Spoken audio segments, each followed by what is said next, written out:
Welcome to Not Milk Never Milk. Subscribe if you're lactose intolerant. You need to start where the phone controls rotation. Open Quick Settings and make sure Auto Rotate is on. Next, launch YouTube and play a short clip in Portrait so the app initializes its orientation handler. If you use profiles or third-party rotation utilities, temporarily disable them because they can block the system toggle. Once done, you'll be ready to move into app-specific controls and system-level permissions that influence how YouTube responds to rotation. Now focus on the interaction between the app and the OS.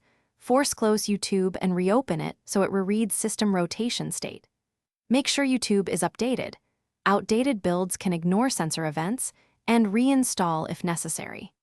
Then go to Display Settings and verify the accelerometer/rotation sensors aren't disabled, and check accessibility settings that might lock orientation. These steps fix cases where the app is fine, but the system is blocking rotation events. Finish by restarting your device to reset sensor services and flush any lingering state that prevents Rotate from working. Then test rotation in native apps and another video player.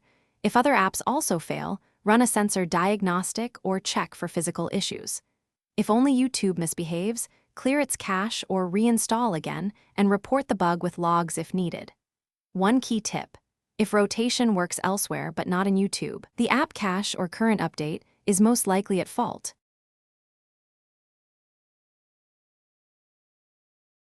Thanks for watching. If this was helpful, leave a like and consider subscribing. See you next time.